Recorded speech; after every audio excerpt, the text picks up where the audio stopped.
Hello, नमस्ते, जय माता दी, श्री चरण नमस्तुभ्यम।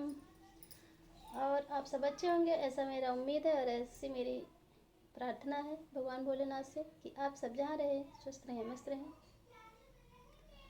तो हम सुनाने चल रहे हैं छोटा सा भजन, और कैसा लगेगा बताना ज़रूर।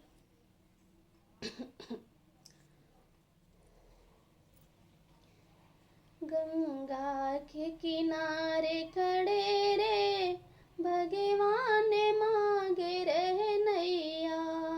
गंगा के किनारे खड़े रे भगवान मांगे रहे नैया।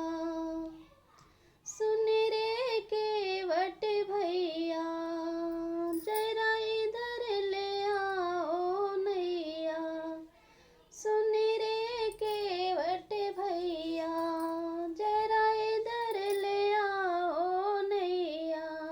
मुझे जाना है उस पार भगवान